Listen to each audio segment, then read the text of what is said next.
பல மலைகளுக்கு நடுவில் ஒரு பெரிய ஆசிரமம். அந்த ஆசிரமத்தில் பல வாலிபர்கள் ஞானத்தை அடையிறதுக்காக ஒரு வயதான குரு கிட்ட சீடர்களா இருந்தாங்க. அந்த சீடர்களுக்கு ஞானத்தை அடையிறது மட்டும் இல்லாம அதையும் தாண்டி நிறைய விஷயங்களை கத்துக்கணும்னு ஆசைப்படுறாங்க. ஒரு நாள் காலையில எப்பவும் போல அந்த வயதான குரு எல்லா சீடர்கள் கூடயும் சேர்ந்து தியானம் பண்ணிக்கிட்டு இருக்கிறாரு. தியானம் பண்ணி முடிச்சதுக்கு அப்புறம் அங்கிருந்த ஒரு வாலிபன் ரொம்ப ஆர்வத்தோட கேள்வி கேட்க தொடங்குறான். குருவே, உங்ககிட்ட இருந்து நிறைய ஞானங்களை நாங்க அடைஞ்சிருக்கிறோம், ஆனா இதையும் தாண்டி நிறைய விஷயங்களை நாங்க கத்துக்க ஆசைப்படுறோம் அப்படின்னு சொல்ல, அந்த குரு, கேளு, நீ என்ன தெரிஞ்சுக்க ஆசைப்படுற அப்படின்னு கேட்குறாரு. அதுக்கு அந்த சீடன், குருவே, சில நபர்களை நாம மதிக்கிறதே இல்லை, அவங்க செய்யற செயல் நமக்கு பிடிக்காம போகுது, அதனால நாம அந்த மாதிரி மனிதர்களை மதிக்கிறதே இல்லை. இதுல நம்ம மேல எதுவும் தப்பு இருக்குதா, இல்ல மரியாதை குறைவா நடக்கிற அந்த நபர்கள் மேல தப்பு இருக்குதா? அப்படி மரியாதை குறைவா நடக்கிற நபர்களுக்குன்னு உண்டான செயலையும் தகுதியையும் என்னன்றத சொன்னா யாருக்கு நாங்க மரியாதை கொடுக்கணும், யாருக்கு நாங்க மரியாதை கொடுக்க வேண்டாம் அப்படின்றது எங்களுக்கு ரொம்ப எளிமையாவே தெரியும். அது மட்டும் இல்லாம எங்களை விட அதிகமான வயதானவங்க கூட எங்களை அவமானப்படுத்துறாங்க. அதனால அவங்க மேல எங்களுக்கு மரியாதை வர்றதில்ல. வயதுக்கு மரியாதை கொடுக்கணுமா, இல்ல அவங்க செயலுக்கு மரியாதை கொடுக்கணுமா, இல்ல எங்க மேல எதுவும் தப்பு இருக்குதா? இது எல்லாமே எனக்கு குழப்பமா இருக்குது குருவே, இதுக்கு நீங்க தான் ஒரு தீர்வு சொல்லணும் அப்படின்னு அந்த சீடன் முடிக்கிறான். அதுக்கு குரு அமைதியா தன்னுடைய பதில சொல்ல ஆரம்பிக்கிறார். மரியாதை கிடைக்கிறதுக்கும் மரியாதையை இழக்கிறதுக்கும் அவங்க செய்யற செயல்ல இருந்து வெளிப்படுது. வாழ்க்கையில நமக்கு கிடைக்கிற எல்லாத்துக்கும் ஒரு தகுதி இருக்குது. அதே மாதிரிதான் சில தகுதிகள் இருந்தாதான் மரியாதையே கிடைக்கும். வயதுக்கும் மரியாதைக்கும் சம்பந்தமே இல்லை. இன்னும் உங்களுக்கு தெளிவா சொல்றதா இருந்தா, நான் சொல்ல போற இந்த 7 தகுதிகளும் யாருக்கிட்ட இருக்குதோ அவங்களுக்கு எப்பவுமே மரியாதை கிடைக்க போறதில்ல. அப்படிப்பட்ட நபர்களுக்கு நீங்க மரியாதை கொடுக்கணும்னு அவசியமும் இல்லை. இந்த 7 தகுதிகளில் முதல் தகுதி ஆணவம். எனக்கு மட்டும்தான் எல்லாமே தெரியும்னு சொல்ற நபர்கள் அடுத்தவங்க என்ன சொல்ல வராங்கன்றத காது கொடுத்து கேட்க மாட்டாங்க. மத்தவங்க சொல்றது அவங்க நல்லதுக்காகவே இருந்தாலும் எனக்கு தெரியாததையா நீ சொல்ல போற அப்படின்ற ஆணவத்துல அந்த நல்ல வார்த்தைகளை கூட மறுத்துருவாங்க. ஆணவத்தோட இருக்கிறவங்க நல்லவங்களா இருந்தாலும் சரி, திறமையானவங்களா இருந்தாலும் சரி, ஆணவத்தோட இருக்கிறவங்க அழிவது உறுதி. உங்களை அவமானப்படுத்துற இடத்துல ஆணவத்தோட இருக்கிறது தப்பில்லை. நீங்க வேலை பார்க்குற இடத்துல உங்களுக்கு ஒண்ணுமே தெரியாதுன்னு சொல்லி மட்டம் தட்டும் போது ஆணவத்தோட இருக்கிறது தப்பில்லை. ஆனா எனக்கு மட்டும்தான் எல்லாமே தெரியும், என்னை சுத்தி இருக்கிறவங்க எல்லாருமே முட்டாள் அப்படின்னு நினைக்கும் போது ஆணவம் தலைக்கு மேல ஏறி உட்கார்ந்துருக்கும். இந்த ஆணவத்தினால அந்த மனிதர்கள் மரியாதையை இழப்பாங்க. சொந்த பந்தங்கள், நண்பர்கள் அனைவரையும் இழப்பாங்க. தனிமையாக்கப்படுவாங்க. தனக்கு மட்டும்தான் எல்லாமே தெரியும்ன்ற நினைப்பு அந்த நபர்களை புது விஷயங்களை கத்துக்க வைக்காது. எனக்கு தான் எல்லாமே தெரியுமே, நான் எதுக்கு புதுசா கத்துக்கணும் அப்படின்னு சொல்லி வளர்ச்சி அடையாம ஒரே இடத்துல தான் இருப்பாங்க. தன்னை தாழ்த்துகிறவனே உயர்த்தப்படுவான் அப்படின்னு சொல்ற மாதிரி தன்னை தாழ்த்தி உயரத்துக்கு போனவனை பார்த்து, இவன்லாம் ஒரு ஆளு, இவனுக்கெல்லாம் இப்படி ஒரு வாழ்க்கையா, ஏதோ தப்பு பண்ணி தான் அந்த உயரத்துக்கு போயிருப்பான் அப்படின்னு சொல்லி அவங்க மனசை தேத்திக்குவாங்க. இந்த ஆணவத்தினால அவங்க நிறைய வாய்ப்புகளை இழந்திருப்பாங்க. வாய்ப்புகள் மட்டும் இல்ல, மரியாதையையும் இழந்திருப்பாங்க. இரண்டாவது தகுதி நேர்மையின்மை. சின்ன வயசுல சில குழந்தைகள் ஏகப்பட்ட தவறுகளை செய்யும். அது அந்த குழந்தைகளுக்கு தவறுன்னு கூட தெரியாது. ஆனா அதை பெற்றோர்கள் பெரிய பிரச்சனையா எடுத்துக்கிட்டு அந்த குழந்தைய கஷ்டப்படுத்துவாங்க. இப்படி கஷ்டப்படுத்துறதுனால அடுத்த தடவை அந்த குழந்தை அதே தப்ப பண்ணும்போது பெத்தவங்க கிட்ட இருந்து மறைக்க ஆரம்பிக்கும். இது நாளடைவுல தன்னை நல்லவனா காட்டுறதுக்காக தன்னுடைய தவறுகளை ரொம்ப சாமர்த்தியமா மறைச்சு வெளி உலகத்துக்கு ஒரு நல்லவனா இருக்கும். பல நாள் திருடன் ஒரு நாள் அகப்படுவான்னு சொல்ற மாதிரி இந்த மனிதர்கள் தன்னை ஒரு நல்லவனா காட்டுறதுக்காக ஏகப்பட்ட பொய்களை சொல்லுவாங்க. உண்மையை மட்டும் சொல்லி பழகுனா நாளைக்கு நீங்களே மறந்தாலும் உங்களை சுத்தி இருக்கிறவங்க அதை சரியா ஞாபகப்படுத்துவாங்க. அதுவே ஒரு பொய்ய சொல்லி இருந்தீங்கன்னா, அந்த பொய்ய மறந்தீங்கன்னா எந்த பொய்ய சொன்னோன்றது உங்களுக்கே ஞாபகம் இருக்காது. சீக்கிரத்திலேயே மாட்டிக்குவீங்க. நேர்மையற்ற மனிதர்கள் கிட்ட உண்மையை எதிர்பார்க்க முடியாது. அந்த நபர்கள் கிட்ட நம்பிக்கை உருவாகாது.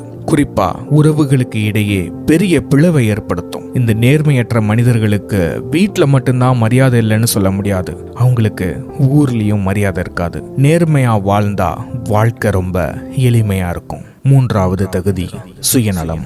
சுயநலவாதிகள் இந்த உலகத்துல அதிகமா இருக்கிறாங்க. தன்னோட ஆதாயத்துக்காக மற்றவங்களை பயன்படுத்திக்குவாங்க. தன்னோட ஆதாயத்திற்காக மத்தவங்க கிட்ட உதவி கேட்கறத தாண்டி தாங்கிட்ட யாரு வந்து உதவி கேட்டாலும் தாங்கிட்ட யாரு வந்து ஆலோசனை கேட்க முயற்சி பண்ணாலும் அதுலயும் அவங்க ஆதாயம் தேடுவாங்க.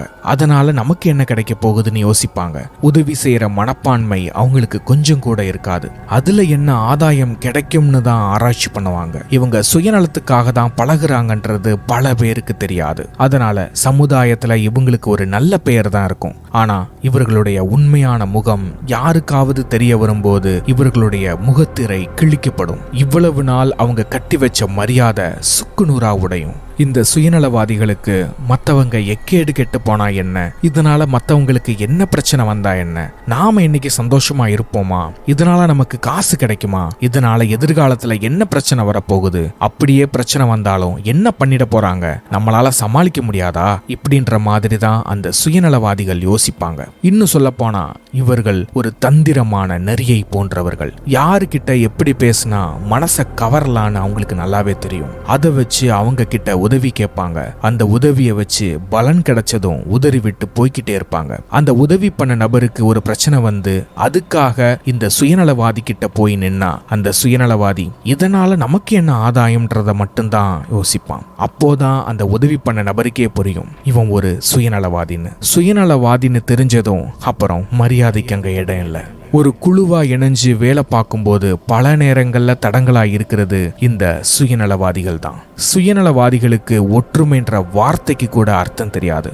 இந்த தகுதி உங்ககிட்ட இருக்குதுன்னா அதை மாத்திக்க தயங்காதீங்க.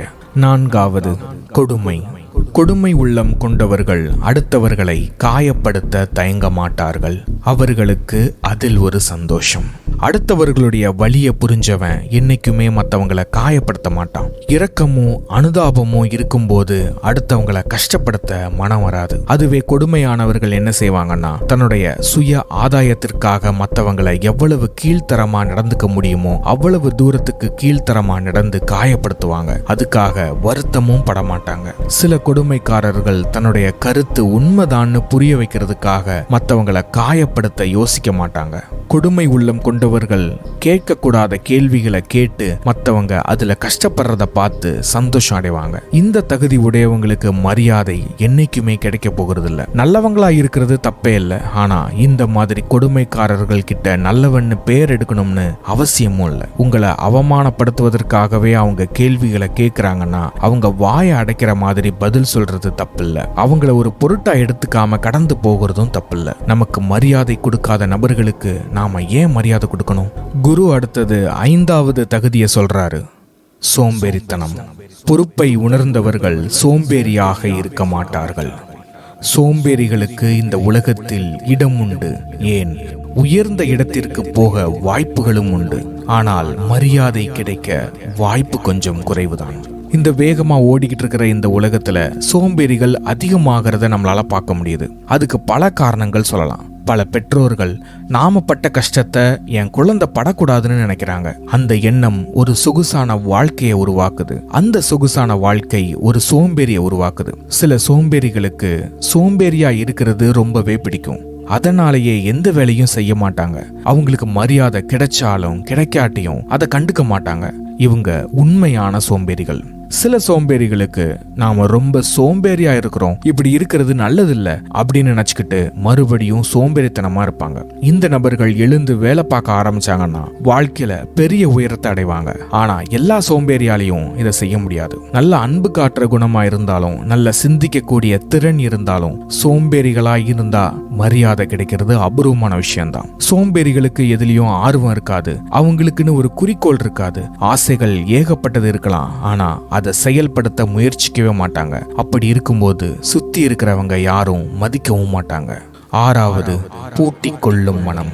ஒரு இலக்குக்காக உழைச்சுக்கிட்டு இருக்கிறோம் அப்படின்னா யாருக்கிட்டையும் அந்த திட்டத்தை வெளிப்படுத்தாம ரகசியமா மனசுக்குள்ளேயே வச்சுக்கிட்டு நமக்காக உழைக்கிறது ஒரு நல்ல விஷயம்தான். ஆனா சில மக்கள் பல வருடங்களுக்கு இதே மாதிரி தான் இருப்பாங்க. தன்னுடைய திட்டங்கள் மட்டும் இல்ல, தனக்கு தெரிஞ்ச எந்த விஷயத்தையும் யாருக்கும் சொல்லி கொடுக்க கூடாதுன்னு நினைப்பாங்க. அப்படி ஒருவேளை அவங்க கிட்ட சொன்னா அவங்க அதை கத்துக்கிட்டு வாழ்க்கையில முன்னேறிடுவாங்களோன்னு பயப்படுவாங்க. உண்மையிலேயே சொல்ல போனா நமக்கு ஒரு விஷயம் தெரியுதுன்னா அதை மத்தவங்க கிட்ட சொல்லி கொடுக்கும் போது மட்டும்தான் நமக்கு இன்னும் அதை பத்தின ஒரு ஆழமான புரிதல் வரும். இப்படி எல்லா விஷயத்திலயும் வேலிகளை போட்டு உங்களுக்குன்னு நீங்களே ஒரு பாதுகாப்பு வளையத்தை உருவாக்குனீங்கன்னா நீங்க அடுத்த கட்டத்துக்கு நகர மாட்டீங்க. சமுதாயத்துல ஒவ்வொரு மக்கள் கிட்டையும் பேசுறதுக்கு பயப்படுவீங்க. உங்க வளர்ச்சி எல்லா வகையிலையும் தடைப்படும். நண்பர்கள்ல இருந்து சொந்தக்காரங்க வரைக்கும் யாருமே உங்ககிட்ட நெருங்க மாட்டாங்க. அதனால உங்க மரியாதையும் குறைய வாய்ப்பு இருக்குது. இதுக்காக திறந்த புத்தகமா இருக்கணும்னு அவசியமே இல்ல. உங்க வருமானத்தை வெளியே சொல்ல அவசியம் இல்ல. உங்க காதல் வாழ்க்கையை வெளியே சொல்ல அவசியமே இல்ல. உங்க தொழில் ரகசியத்தை வெளியே சொல்ல அவசியம் இல்ல. நீங்க எதுல முதலீடு பண்ண போறீங்கன்றத சொல்ல அவசியமே இல்ல. உங்க அடுத்த கட்ட நகர்வை வெளியே சொல்லணும்னு அவசியம் இல்ல. ஆனா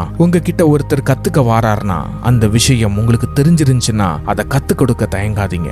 அதை கத்துக்கிட்டு நம்மளை விட பெரிய ஆள் ஆயிடுவாங்களோன்னு பயப்படாதீங்க. மற்றவர்களுக்கு சொல்லி கொடுக்கும் போது மட்டும்தான் அதை பத்தின ஒரு ஆழமான புரிதல் உங்களுக்கு கிடைக்கும். இந்த பண்பு மரியாதையையும் கூட்டி தரும். 7வது தகுதி, பொறாமை. பொறாமை ஒரு கேவலமான குணம். என்னைக்கு நீங்க அடுத்தவர்களுடைய வளர்ச்சியை நினைச்சு வருத்தப்படுறீங்களோ, அடுத்தவர்களுடைய வெற்றியை நினைச்சு பொறுக்க முடியாம தவிக்கிறீங்களோ, பொறாமை உங்களுக்குள்ள வந்துருச்சுன்னு அர்த்தம். பொறாமை ஒரு கசப்புணர்வு. அது உங்க வளர்ச்சியை தடுக்கும். கஷ்டமான காலத்துல இருக்கும்போது மட்டும்தான் பல பேர் பொறாமப்படுவாங்க. ஆனா சில பேர் இயற்கையாகவே அவங்களுக்கு பொறாமை குணம் இருக்கும். இந்த மனிதர்கள் வாழ்க்கையில எப்போதுமே முன்னேற முடியாது. அவங்க முன்னேறி வாழ்க்கையில ஒரு நல்ல இடத்துக்கு வந்தாலும் கண்டிப்பா அவங்கள விட சிறந்தவங்க மேல இருக்கதான் செய்வாங்க. அதை பார்த்து மறுபடியும் அவங்க பொறாம தான் படுவாங்க. அந்த பொறாமை அவங்களுக்குள்ள மட்டும் வச்சுக்காம வைத்தறிச்சல்ல எல்லார்கிட்டையும் சொல்லுவாங்க. இவன்லாம் எப்படி வீடு கட்டினா, இவனுக்கெல்லாம் காரா, இவனுக்கெல்லாம் இப்படி ஒரு மனைவியா, இவனுக்கு இப்படி ஒரு வாழ்வா அப்படின்னு பாக்குற எல்லார்கிட்டையும் தன்னுடைய பொறாமை குணத்தை வெளியே சொல்லிக்கிட்டே இருப்பாங்க. ரொம்ப எளிமையா மன வருத்தம் அடையறதுக்கு சிறந்த வழி நம்மள அடுத்தவர் கூட ஒப்பிட்டு பாக்குறது. தன்னம்பிக்கை இல்லாதவங்க தோல்விகளையும் பிரச்சனைகளையும் மட்டுமே பார்த்துட்டு இருக்கிறவங்களுக்கு முயற்சி செய்ய தோணாது. அதுக்கு பதிலா ரொம்ப எளிமையா பொறாமப்படுவாங்க. அந்த பொறாமைப்படுறது ஒரு கேவலமான விஷயம்னு கூட அவங்களுக்கு தெரியாம மற்றவங்க கிட்டையும் அதை வெளிப்படுத்துவாங்க. அதனால அவங்களுடைய மரியாதையை இழப்பாங்க. இது ஒரு கேவலமான குணமா இருந்தாலும் மற்ற தகுதிகளை விட இது ஒரு வலி நிறைந்த தகுதி. பார்க்குற எல்லாரையும் பார்த்து பொறாமப்படுறதுனால மனசுல இருக்கிற வலி அதிகமாகும். அதனால இருக்கிற சந்தோஷமும் போகும். சந்தோஷம் மட்டும் இல்ல, மரியாதையும் சேர்ந்து போகும். பொறாமை எரிச்சலை உண்டாக்கும். நம்மளால எதையுமே பண்ண முடியாதுன்ற ஒரு விரக்தியை உண்டாக்கும். நீங்க பொறாமப்படுற குணம் கொண்டவர்களா இருந்தீங்கன்னா உங்க ஆற்றலை பொறாமையில செலவிடாம உங்களை மாற்றக்கூடிய விஷயத்துல செலவிடுங்க. மற்றவர்களை பார்த்து பொறாமப்படாம அதை போட்டியா எடுத்துக்கோங்க. கண்டிப்பா அவங்கள விட நான் சிறப்பானவனா மாறுவேன் அப்படின்னு யோசிங்க. அதுக்காக உழைக்க ஆரம்பிங்க. தன்னம்பிக்கையை கைவிடாதீங்க. தினமும் நீங்க ஆசைப்பட்ட விஷயத்துக்காக உழைச்சுக்கிட்டு இருங்க. கண்டிப்பா நீங்க நினைச்சது கிடைக்கும். உங்களை சுத்தி இருக்கிறவங்களும் மரியாதை கொடுக்க ஆரம்பிப்பாங்க. நேர்மறையா சிந்திக்க ஆரம்பிச்சாலே போதும், பொறாமைன்ற குணம் நம்ம கிட்ட இருந்து வெளியேறும் அப்படின்னு சொல்லி குரு முடிக்கிறாரு. இது அவ்வளவு அமைதியா கேட்டுக்கிட்டு இருந்த சீடர்கள் எல்லாரும் திகைச்சு நிக்கிறாங்க. இதுல ஆச்சரியம் என்னன்னா, குரு சொன்ன சில குணங்கள் அந்த சீடர்களுக்கும் இருந்தது. அதனால அந்த சீடர்கள் என்ன சொல்றாங்கன்னா, குருவே, நீங்க சொன்னது சரிதான். எங்க மூளைக்கு ஏற்ற மாதிரி ரொம்ப எளிமையா புரிய வச்சிட்டீங்க. எங்களுக்கும் சில தகுதிகள் எங்களுக்குள்ளே இருக்குது. அதை மாத்திக்க கண்டிப்பா முயற்சிப்போம் அப்படின்னு சொல்லி சீடன் முடிக்கிறான். அதுக்கு குரு சொல்றாரு, இந்த 7 தகுதிகள் ஏதாவது ஒரு தகுதி இருந்தாலும் அது உங்களுடைய ஆன்மீக வாழ்க்கையை பாதிக்கும். இந்த தகுதி ஒரு நல்ல ஞானத்தை கொண்டு வராது, நல்ல மரியாதையையும் கொடுக்காது. அதனால இன்னையிலிருந்து இதை மாத்திக்க முயற்சி பண்ணுங்க அப்படின்னு சொல்லி குரு முடிக்கிறாரு. அந்த குரு சொன்ன 7 தகுதிகளும் உங்களுக்கு புரிஞ்சிருக்கும்னு நான் நம்புறேன். இந்த கதையை கேட்டுக்கிட்டு இருக்கிற உங்களுக்கும் இதே தகுதி இருக்குதுன்னா மாத்திக்க தயங்காதீங்க.